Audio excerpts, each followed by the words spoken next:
You all asked for it after the last video, so today I'm back with top tier weapons, necklaces to fix broken legs, and I've even got a ring to keep Astarion in the shadows and people's pockets light. Today I've got 8 more things you're not going to want to miss out on in Act 1 of Baldur's Gate 3. The first and one of the biggest things that I can't believe I didn't cover in my first video is that the Mountain Pass is still the first act of the game. When I played the first time, I went all the way through to the Shadow Cursed lands before going to the Mountain Pass, as I took the pop-up when I tried to go through as being a flag for progressing to Act 2. The reality is, from what I've learned, it will only progress the status of the Grove questline. It is worth noting that I was able to go to Act 2, then double back to the Mountain Pass, and nothing seemed to have been locked out for me as I already completed the Grove questline. However, if you want to do all of Act 1 before moving on, make sure you don't make my same mistake. Go to the Mountain Pass. There's some really awesome stuff there, and Lae'zel will like you if you care about that. Now,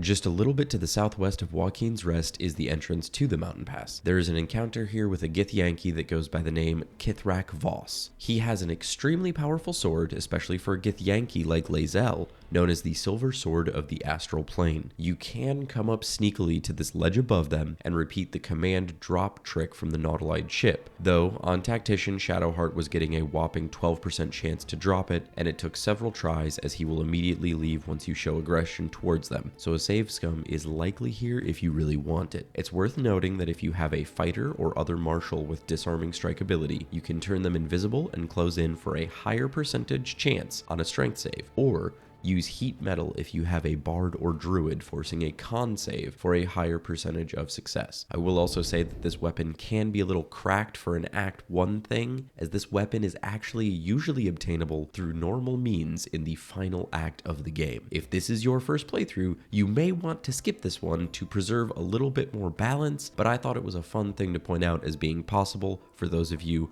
who don't care about that sort of thing. Down in the swamp, there's a strange, unsettling little frog. I highly advise you don't talk to this frog without a potion of animal speaking, and even then you may want to avoid it. It can end a bit painfully early on. However, once you deal with the tea house situation with Auntie Ethel, you can come talk to this frog with a potion of animal speaking, and it will show you the way to some buried treasure if you've chased her off. It's not worth a ton, but free stuff is free stuff, and seeing this frog's happy reaction is reward enough anyhow, don't you think? Hag is gone!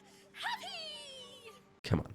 Don't be greedy. Up next is the resolution to the quest Finish the Masterwork Weapon. I'm sure by now most of us have found the forge under the Blighted Village and the blacksmith's plans for a masterwork weapon. If you didn't, then just go over to these shabby wooden doors near the central part of the Blighted Village for the forge, and the plans are up by this sleeping bugbear near some knotted roots to climb up from here. You'll be stuck at this point in the quest for a while trying to find Sussur tree bark. If you're like me, you likely looked at every single tree in the swamp and forest after finding this, looking to see if there was a special tree anywhere and pondering whether you were being gaslighted about a magical tree by some long gone jokester. Well, I'm here to tell you, it doesn't exist.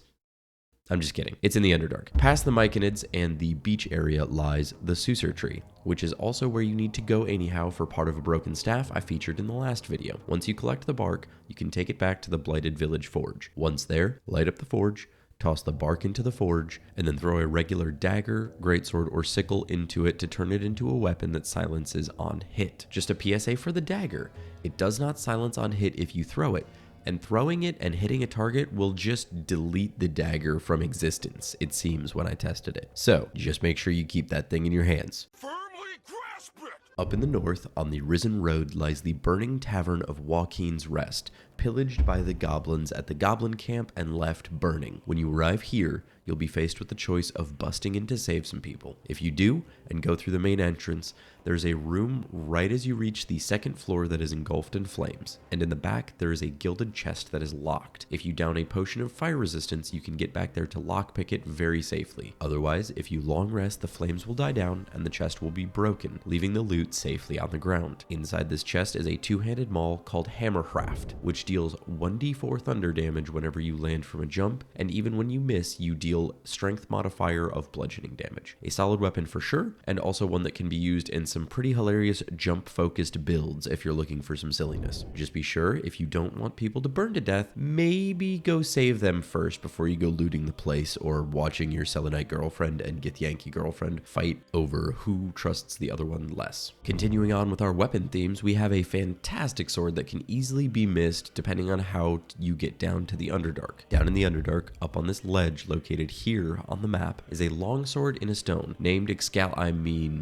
Phalar Aluve. It is a magical longsword that carries the finesse property. There's 4 different ways you can get it. A DC 15 strength check will allow you to yank it from the stone, a DC 15 religion check and you'll understand the ritual in order to release it. Paladins can perform a DC 10 religion check with advantage to consider what ritual is needed, and if successful can either perform the ritual or use their oath to prove their worth with an additional DC 10 charisma check. Or a cleric of Elistray can release it without any checks at all, as it is a relic of their religion. Do note that if you have any Sussur flower petals on a character, that aura can block your ability to interact with the sword, so make sure to keep them away or drop them. The longsword is versatile, so you can use it on either a dex or strength-based character. It has the lacerate or rush attack and pommel strike weapon actions if you have the proficiency, grants a +1 to performance while equipped, and once per short rest you can use Phalar Aluve's melody ability to make it sing or shriek for 5 turns. The sing will buff all allies within 20 feet with an additional 1d4 bonus to attack rolls and charisma, wisdom, and intelligence saving throws. The shriek causes all enemies within 20 feet of the caster to suffer a 1d4 penalty to all their saving throws and take an additional 1d4 thunder damage when hit. It's a great support weapon for a while. I'd like to finish the video with 2 viewer submissions from the comments on the previous video. The first one is one I think I may have missed entirely on my first playthrough, pointed out on the last video by viewer Kind. I went back to my original save file and can't find this ring, so either I didn't get it or I sold it. Down by the river on the Risen Road is an amazing ring. If you take the path from the Blighted Village by jumping across the cracked bridge, head east until you find these knotted roots to climb down. Continue heading east, looking for a bush with barely a bit of skeleton poking out. As you can see here, holding Alt does not pop up the name, and I think that's why I missed it in my first playthrough. This skeleton has a Smuggler's ring on it, which grants a fantastic +2 to stealth and sleight of hand while dishing out a -1 penalty to charisma. Great for your sneak thief characters, as Kind pointed out. Thanks to them for this awesome ring and inadvertently making me paranoid on how many more things I've missed, even trying to be as thorough as possible. Lastly, we're rewinding it all the way back to the Grove. From the central area where the Rite of Thorns is or was happening, head down this pathway to the beach with the lone bear Orm on it. There's this super awesome mossy rock that you can sit on and contemplate everything that's on your mind and, well, in it. Once you're done with that, stand back up and move the rock to expose an Amulet of Silvanus you can yoink for the greater good or evil that will allow you to cast Lesser Restoration. Great for healing Padirna, as discussed in the last video, if you aren't running with a cleric or you're just still at a lower level. Big thanks to Tutin Sup for pointing this one out in the comments on the last video, as I did not remember this either. Also, my apologies if I mispronounced that. That one really got me. So there you have it. 8 more things you should keep an eye out for in the first act of Baldur's Gate 3. If you haven't seen the first 9 things I recommend not missing, be sure to click on this video here. There's more magical weapons, some side quest drama, and a permanent eye to see invisible creatures featured in that one. Until next time, safe travels, my fellow adventurers.